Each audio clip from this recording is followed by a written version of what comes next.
The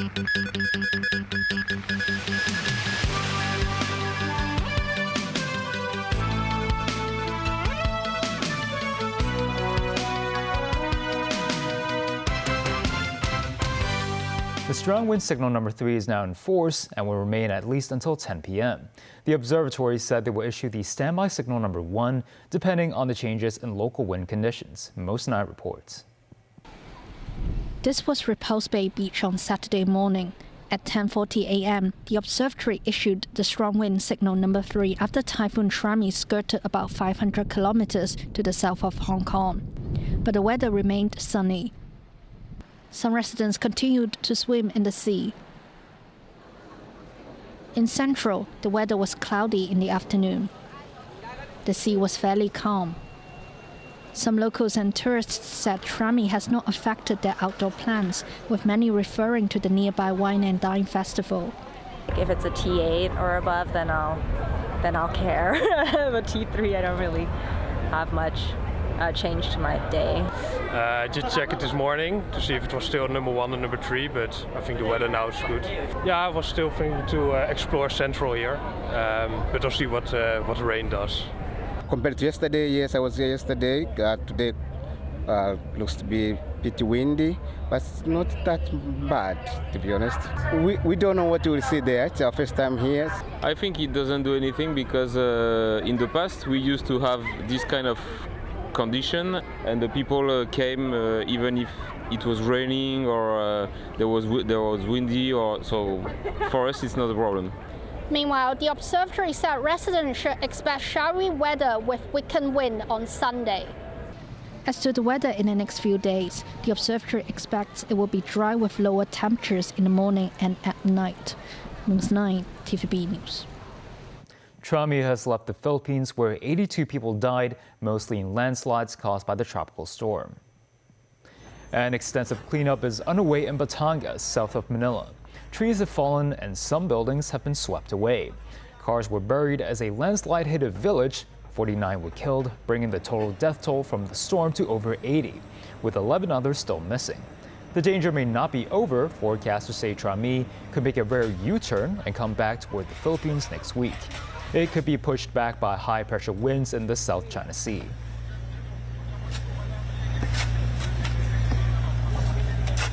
The city recorded a 50% surge in burglaries in the first quarter of this year compared with the same period last year. But Police Commissioner Raymond Siu said the situation has largely improved after authorities began conducting patrols targeting crime hotspots. Hong Kong has been struggling with the rise of burglaries.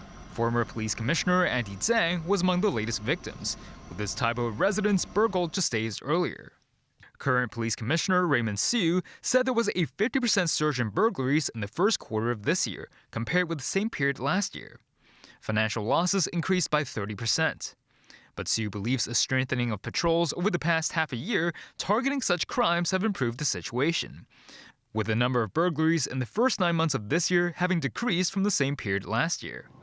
The police commissioner said the use of drones and the government flying service have both helped in patrol efforts. He added the patrols would uncover the tracks of illegal immigrants in rural areas and assist them with collecting intelligence. Meanwhile, Hong Kong recorded a total of more than 32,000 scams over the course of the first 3 quarters of this year, an increase of 8.3% year-on-year. Most of them consist of fraudulent customer service cases.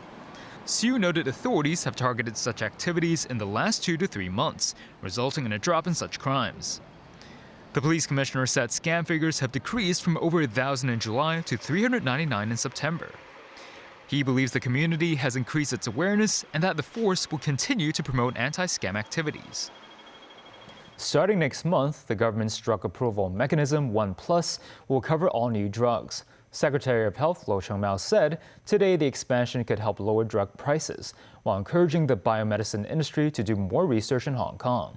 He emphasized the approval standards for drugs remain unchanged. Samantha Lee reports. The drug approval system 1+ came into effect last year, but it only applies to drugs for life-threatening and rare diseases. According to the 1+ mechanism, pharmaceutical companies producing drugs are required to submit approval from one reference drug regulatory authority, instead of the previous 2. The application also needs to be supported by local clinical data and local experts. The Department of Health earlier announced the measure will be extended to new old drugs, including vaccines and advanced therapy products, starting from November 1st. Speaking this morning, Secretary for Health Lo Chongmao said the new arrangement will speed up the supply for new drugs. He added the measure will encourage the biomedicine industry to conduct more research and development in Hong Kong. He believes patients will have more choices of drugs and stressed the authorities will only approve drugs that are up to safety standards. Samantha Lee, TVB News. The Social Welfare Department issued warnings to 15 care homes last year, some of which involve suspected abuse cases. Secretary for Labor and Welfare Chris Sun said it is not necessary to disclose every violation case, as decisions are made based on the severity and individual incidents. Sun said not every case needs to be fully revealed to the public, such as in the alleged Hong Chi Association sexual abuse case. He explained that some violations are technical issues, so it is suitable to handle them by following procedures. Yet he said if the incident is severe, the authorities will definitely disclose the case. Train service between Tung Chung and Sunny Bay on the Tung Chung Line extension will end 2 hours earlier than usual tonight. The change is made to facilitate track diversion works. Notices are posted at Sunny Bay Station to remind passengers that the last train from Tung Chung to Sunny Bay will depart at 11:01 p.m., while the last train going all the way to Sunny Bay will leave Hong Kong Station at 11:07 p.m. Meanwhile, train services from Sunny Bay to Hong Kong Station will run as usual. MTR will provide free shuttle buses connecting Tung Chung and Sunny Bay. Still ahead, war of words between Kamala Harris and Donald Trump.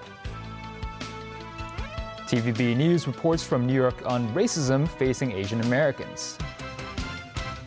And TVB News went to a pavilion in Shandong associated with a famous fairy tale.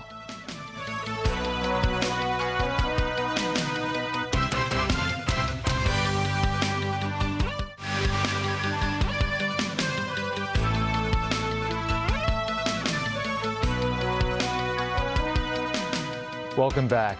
With the U.S. election just over a week away, both candidates campaigned in Texas.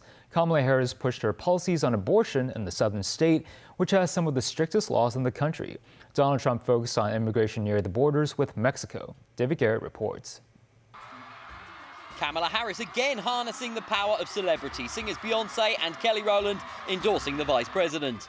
I'm not here as a celebrity. I'm not here as a politician. I'm here as a mother. A mother who cares deeply about the world my children and all of our children live in.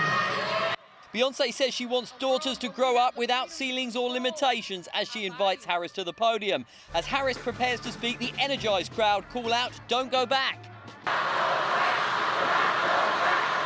Referring to not going back to Donald Trump as president. We're not going back. And a return to tighter abortion laws. In Texas, abortion is banned from the moment of conception. You know what? Just send them to that small rally down the street. It'll be fine. Some people don't have a great sense of direction, but that's okay. We'll show them the way. We'll show them the way. Harris heckled by anti-abortion demonstrators. She was proposing to send them to a Trump rally also taking place in Texas. Trump ridiculed Harris for partying with stars as he met with border guards and victims of crime, which Texas police say were carried out by illegal migrants. Trump highlighted Harris's poor record on immigration during her time as vice president, saying America has become a dumping ground. Her abolition of our border should disqualify her for even running. I mean, I don't know how you can run for the president of the United States and allow people to pour into our country. We're like a garbage can. First time I said it was last night. Gave a speech in Las Vegas. 29,000 people. It was an arena. We set the arena record. I said it, I don't know, it just came out, garbage can. We're like a garbage can for the rest of the world. Trump moved on to Michigan, but was 3 hours late because he was recording a podcast. When he did speak, Trump focused on production of electric cars and bringing manufacturing jobs back to the US. China doesn't have gasoline, and the electric cars are all going to be made in China. That's the way it is. That's the way it is. So we're going to change it around. We're going to have hybrids. We're going to have gasoline-powered cars. So you got to vote for Trump, and you will see a mass exodus of manufacturing jobs from Mexico to Michigan, from Shanghai to Sterling Heights, and from Beijing to right here in Traverse City. Isn't that nice? David Garrett, TVB News. Some U.S. media reports said Chinese hackers tapped into parts of the country's telecommunications system, Verizon. The Chinese embassy in Washington dismissed the accusation and said China has no intention or will not interfere with the U.S. presidential election. The New York Times said the breach may be an attempt to access data from the Republican and Democratic presidential nominees, including Donald Trump and Kamala Harris. The newspaper said hackers had obtained the politicians' phone numbers by tapping into parts of Verizon's system. Physical assaults targeting American citizens of Asian descent have been on the rise in the U.S. Some members of the New York community believe racism against Asians will remain no matter who wins the upcoming presidential election, but hope to make a change through communal efforts and participation in politics. TVB News went to New York to look into the issue. 60-year-old Malaysian Chinese Zhang Mingshun has been living in the U.S. for more than 2 decades. Despite calling the country his new home, this was what he experienced 3 years ago on the streets of Manhattan. Recalling the events of that night, Zhang said he was taking the subway home after dinner, and the punches came before he was even aware what was going on, waking up later in hospital. These were the results of the assault. Zhang said the attacker was masked at the time and believes the motivation behind the assault was racism. The Malaysian Chinese immigrant still suffers from trauma and still fears leaving his home at night. Over the course of the pandemic, physical attacks targeting Asians in the U.S. increased. Some believe the assaults were motivated by then-President Donald Trump's comments on COVID-19 originating from China. Let's go, Tim. Some members of New York's Asian community formed community patrols to protect residents. BTG, the founder of one such group, said racism against Asians in the U.S. has noticeably dropped compared with the pandemic period, but discrimination still exists. He believes no matter who wins in November's presidential election, the Asian community's problems will remain unless its own members step up and take charge. Susan Zhuang, a Chinese-American member of the New York City Council, noted that besides physical and verbal attacks against the city's Asians, they also face discrimination in the workplace. She said many Americans still think the Asian community will remain quiet when faced with injustice, but times have changed. They are now more forthright in voicing the truth. Currently, there are around 24 million Americans of Asian descent. Around 60% of them are registered voters. In the fifth part of our Shandong From Ancient Culture to the Future, TVB News reports from the Pung Li Pavilion in Shandong, named as one of the 4 great towers of China. Jacqueline was there with an international delegation of consulates and foreign chamber representatives from Hong Kong. The Pung Li Pavilion is perched on Danya Mountain in Yantai City in the northernmost part of the Shandong Peninsula. According to legend, 8 ancient immortals flew across the sea and landed there. The landmark is a compound that includes temples and smaller pavilions. Most were built during the Song dynasty around 1,000 years ago to commemorate the story of the 8 immortals. After climbing up the stairs to the pavilion, travelers are greeted with a panoramic view of the bay and Changdao Island. Mirages could sometimes be seen along the horizon where the sea meets the sky. Nearby theaters also stage Shandong's Liu Opera and Peking Opera performances.